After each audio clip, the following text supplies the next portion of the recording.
three. Where's my coffee and donuts? Oh, that's the bombing run signal. I have to go. Dave, it's really bad out here, and that's the bombing run signal. I have to go. That's the bombing run signal. I have to go. All right, guys, welcome to This Just In News Presents Bombing Run. It's the Comedians Game Show where everybody gets to try out their 5-minute sets. Let me get to where I am on speaker view. Oh, I said me speaker view. Hey, computer. Hi. Lovely computer. Thank you so much. Thank you, Zoom, for screwing up the commands all the time. I can't remember which way to go. All right. This is the Comedians Game Show. I put 3 comics against each other, and I have a mysterious judge deciding between the 3 comics who's a Joker Ace, first place, and who's a bomber, third place. If you get second, you get to come back again. Also as a bomber, you get to come back again. What the judge is looking for is your presentation on Zoom, because we've been on Zoom since, what day is it? The last million years. And we're looking for your setup punch. How fast you can get to your joke, is a good punch after the setup. So that's what we're looking for. Winners of the contest, the game show, get to be on my show, and they get to get a little bit of swag. There you go. I actually spend money and give out swag. Third place gets some swag. Second place gets some swag. So, tonight's judge is Judgy Karen. Can't see Judgy Karen. We never hear about my mysterious judge, except that I found this one Christmas shopping. I literally had to pull her away from customer service complaining about the color of the reindeer. Don't know why. Santa looked pretty upset. I'm not quite sure what was going on there, but Mall Santa looked like he's ready to quit. So, anyways, I figured she was a good judge. So, with that in mind, I get to pick the first comic. So it's ready or not, here we come on this one. So, let's see who gets to go first. Coming up to the stage is Sean O'Boyle. Yay, everyone, yay! Hey, everybody. So I recently got my hair cut and shaved my beard. So I look very different from the headshot on the poster for this show. Basically, I used to look like Charles Manson, except without the swastika tattoo. I almost got the tattoo. I like windmills. Fuck Nazis. But so I got my hair cut. I shaved my beard. I look very different. I go to work and everyone's like, "Oh my god, you look so much better." I'm like, what? I look so much better? That's not the compliment that you think it is. That's like a time traveling insult. Like you're saying I used to look bad. Just keep that to yourself. You guys, I think I'm depressed. I've been rewatching a lot of Ally McBeal lately. That's why I said rewatching. I go with 3 sisters in the 90s. But the truth is, Ally McBeal is a spunky young lawyer just trying to prove herself in the world of men and find some love. And goddamn it, she inspires me. And I'm a 30-year-old man without a girlfriend that works at the grocery store and watches Ally McBeal. You guys, I think I'm depressed. But you know what I love to when I'm sad? I love to watch bad movies. Because, yeah, my life sucks, but at least I'm not the 1998 movie Godzilla featuring Matthew Broderick and 2 of the voices from The Simpsons. It would suck to be that movie. You're always nobody ever wants to watch you. You're always sitting on somebody's Netflix queue because they thought you were the 2014 version. Netflix algorithm doesn't know what to do with you. Are you a 90s binge? Are you an action adventure? The algorithm is stumped. So at least I'm not in a movie that's so bad that the algorithm is stumped. Earlier today, my roommate asked me how I was doing, and I said I was doing good. And he said, "Good, not fantastic." Like, yeah, just good. Is that enough? Screw you, dude. Like, even before this dumpster fire that is 2020, the only time I ever felt fantastic was when I was having sex or eating a really good piece of cake. And I haven't done either of those things today. So yeah, I'm fine. Screw you.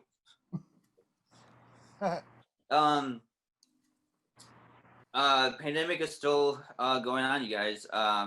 Like I said, I work at a grocery store, and part of my job is to make sure that everyone inside is wearing a mask. Sometimes someone doesn't want to wear a mask, and that makes me mad. You know, as someone that's risking my life, I don't want to get sick. I don't want to get other people sick. So the other day I saw this person not wearing a mask. This rage rose up inside of me. I yelled at him like very loudly. I yelled, "Hey, put on a mask! I'm gonna turn you into a mask." They were like, "What?" And I was also taken back because it took a few seconds for me to realize like then to Hannibal Lecter somebody and put their face on my face. And I don't know if you can tell with my stature or demeanor, but I am unable to attempt such a feat. Um, that actually didn't happen. But wouldn't that be cool if that did happen? If you saw somebody do that, that'd be awesome. How do you think Batman is doing with all this, you guys? Like, what happens when Batman tries to go to the grocery store? You know, employees like, "Sir, you have to put a mask on," and Batman's like, "I ain't wearing a mask. I'm Batman." Yeah, I totally get that, sir. I totally get that, but you have to cover the bottom part of your face, not just the top part. You have to cover your mouth and your nose. But then you wouldn't know I'm Batman. You wouldn't think I'm human. You just think I'm a giant bat. No, we know you're human. You have arms and legs, and I can see your eyes. Did you paint the skin around your eyes black? That's weird. You guys, Batman is weird now. You see the trailer for the new Batman movie that's going to come out in 2000 or in 51. Whenever that movie's going to come out, that movie's never going to come out probably. But the trailer looks cool, except for the part where he says, "I'm vengeance." I was like, "No, you're not. You're Batman. If you were vengeance, you wouldn't have a bat symbol on your chest. You'd have the letter V. That's just bad marketing. That's like if I walked around with the word virgin on my forehead. Like, we all know what the deal is. You don't have to say it. I'm just kidding, you guys. I'm not a virgin. I've had lots of sex. I've had oodles and oodles of sex. I've had more sex than you'd think for someone that uses the phrase oodles and oodles. All right, that's all I got, guys. Thanks. All right, guys, let's give a big round of applause to him. Let's give it to Sean. All right, yeah. Oh, you know what, Sean? Hold on a second. What is your? I'm going to add you to me. What is your social media links? Oh, Twitter is that Sean O'Boyle, ThatSeanOboyle. I think my Instagram is comedian_Sean.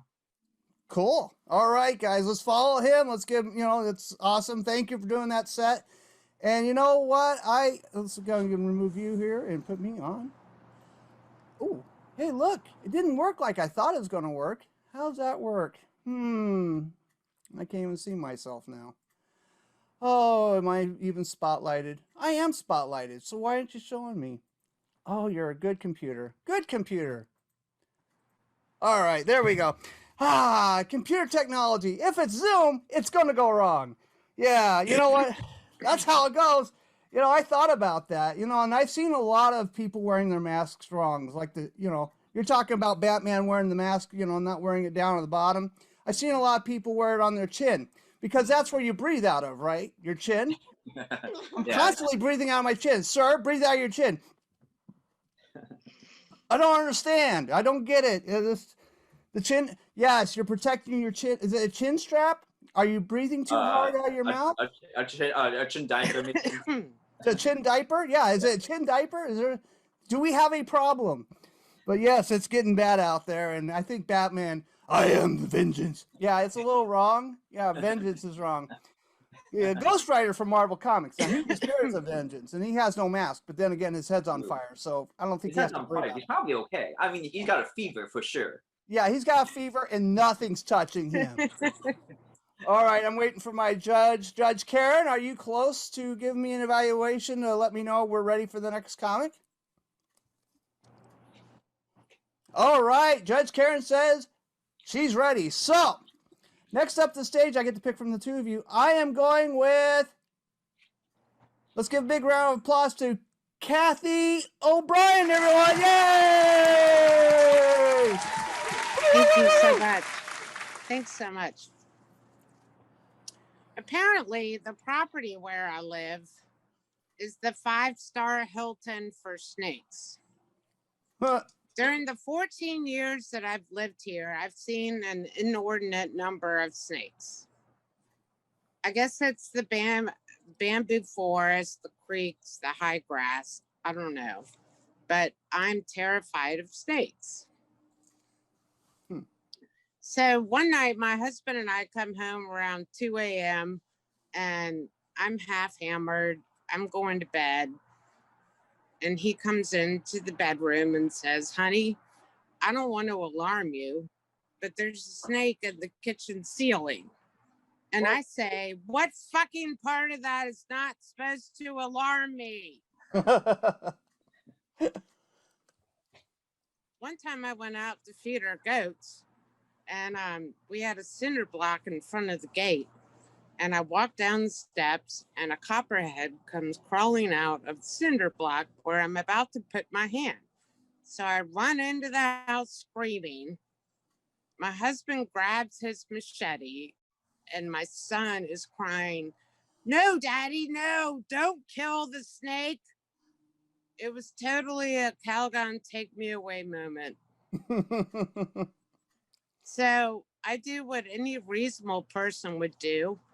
I Google the pros and cons of owning a mongoose and a honey badger. There are enough people in the world that contemplate owning them that there are lists online about owning a pet mongoose and a pet honey badger. I mean, what the fuck? The pros are they kill snakes. The cons are they are very vicious. They do not get along with any pets whatsoever.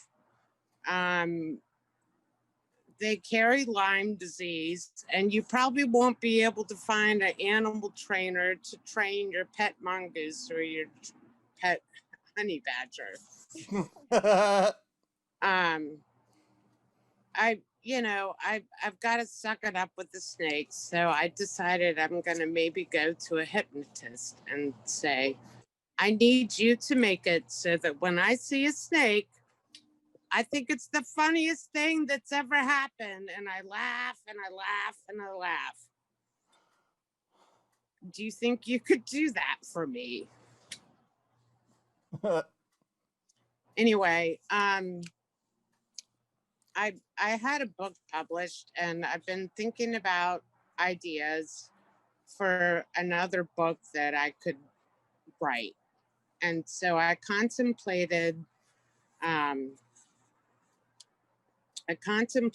children's books. So here are some of the title ideas I came up for children's books. Oh, the places you cannot go. Alice's Adventures on LSD. Illustrations by MC Escher. Good night, you loon. Corduroy wears denim. Shocking, I know. Matilda is now mad. Oh. You were born in the 21st century. Good luck with that. I was also thinking about writing a parenting book, and here are some of those ideas. Dr. Shock's Guide to Radical Discipline. Raising humans that do not have Charles Manson-like tendencies. Oh. Calmer and happier parenting on micro mushrooms.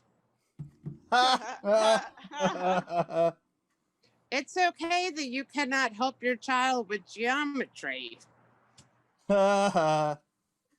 Let your kid eat a fried Oreo, then watch as the clusterfuck unfolds.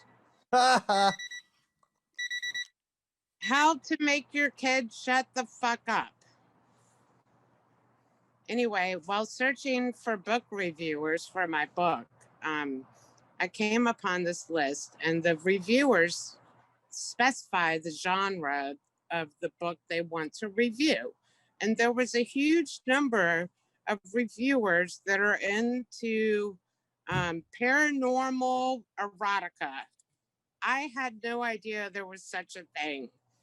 I looked at I googled it, and it said things like sexy supernatural lovers and demonic love triangles. I mean, I'm sorry, that shit is weird. I mean, if that's your thing, whatever. I'm not judging you, but I just don't get it. So now I'm getting all these ads on Facebook for paranormal erotica. Super. Oh, right. Thank you, Kathy, so much for that. Where can we find you on social media, guys? Let's give her a big round of applause. Woo! I just today I opened up a Twitter account, and it's like Kathy O'Brien 03 or something. 03? Not 04. 03. Okay, so that's where we can find you. It was hard finding you on Facebook. That was one thing I was having a hard time finding you yesterday. Yeah, Kathy Varner O'Brien. That's where I was having the problem with, because I typed in every other Kathy and it wasn't you. Yeah, Kathy Varner O'Brien. All right. That's where we can find you, Twitter and Facebook.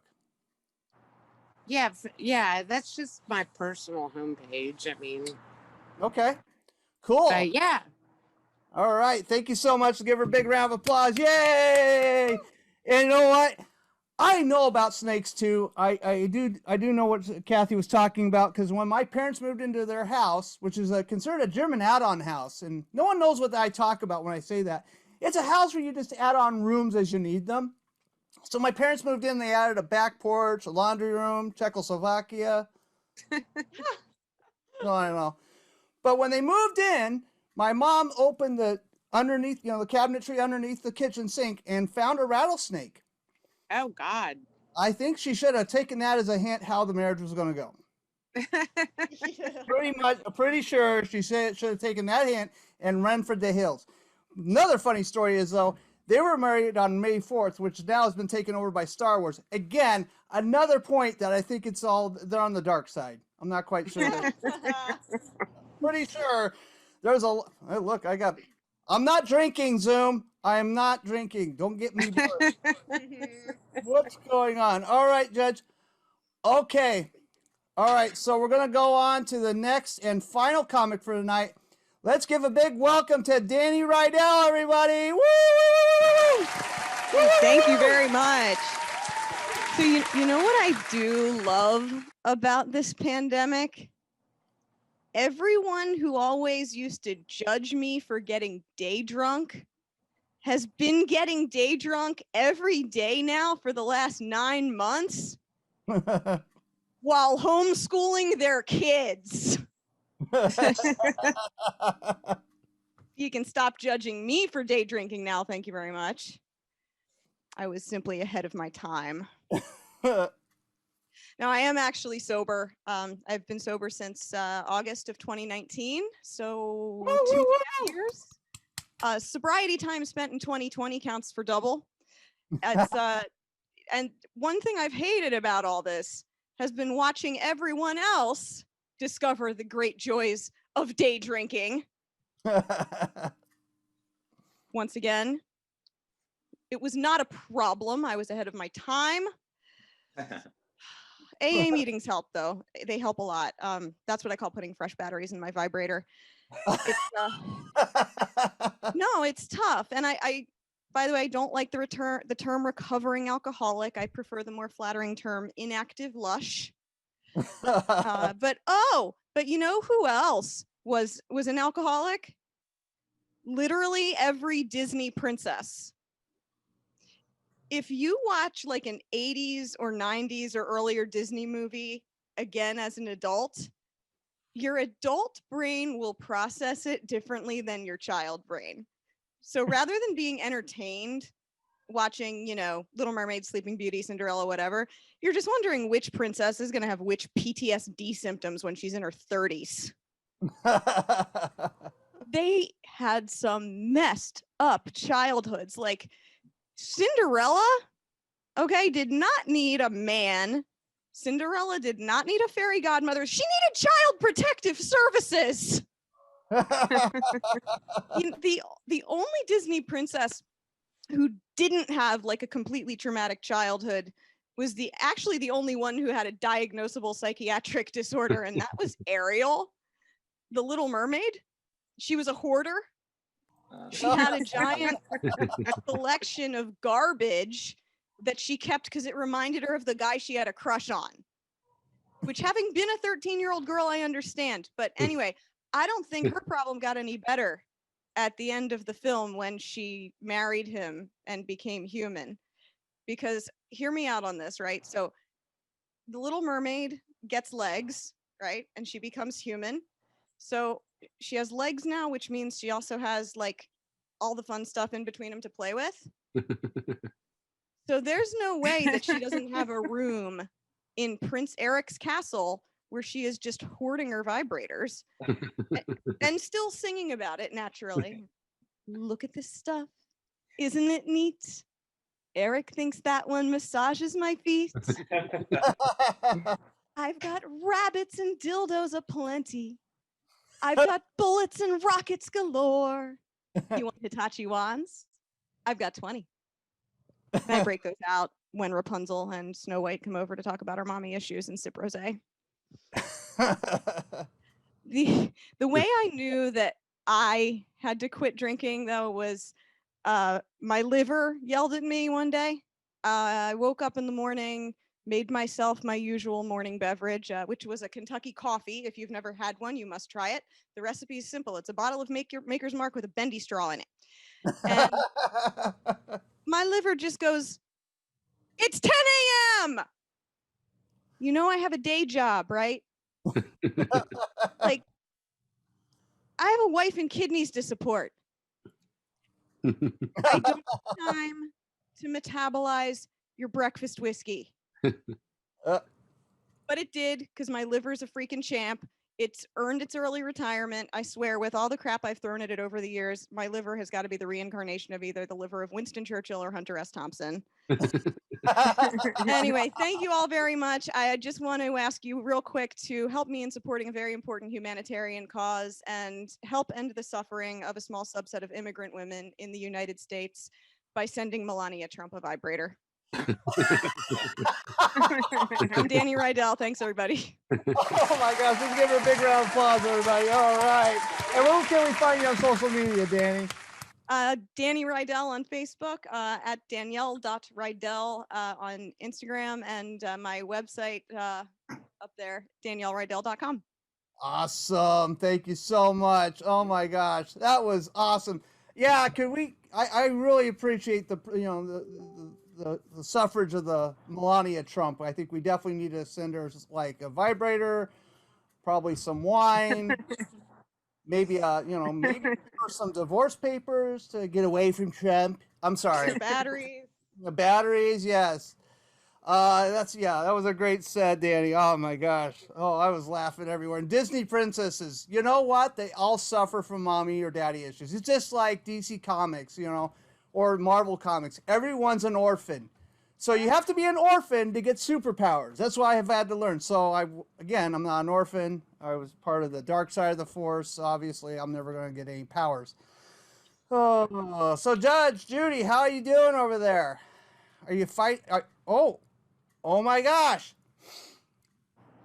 Ladies and gentlemen of this Bombing Run show, we have our winner, our second place and third place already decided. And if you want notes on your set, please message me after the show. I will give them to you after the judge sends them to me, okay? So that's one thing we do here. You guys do get notes. So, first place tonight, winning Bombing Run is Dani Riedel, everyone. Yay! All right. Yay, yay. And you get to be on my show. You'll talk to me after the show. We'll figure out the date and times on that. We're going to be good.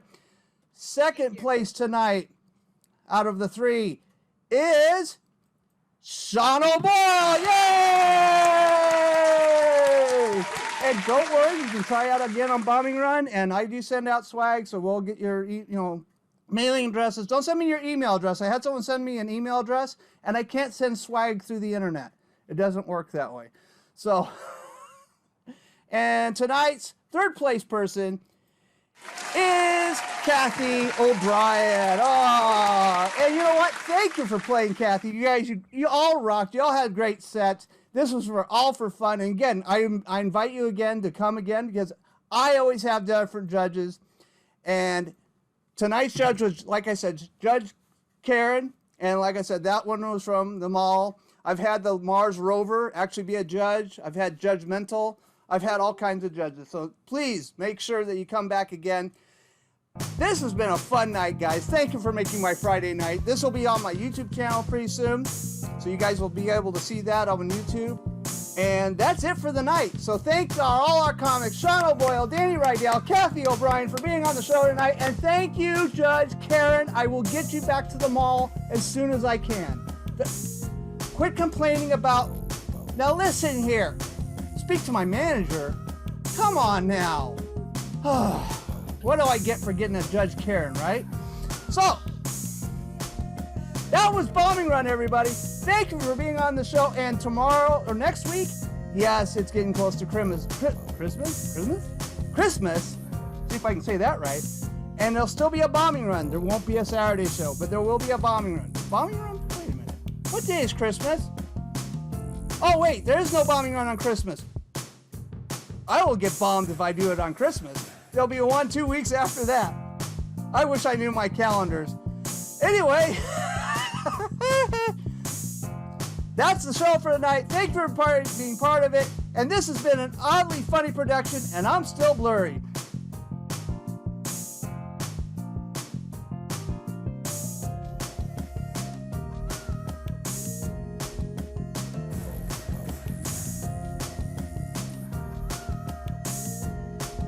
This has been an oddly funny production.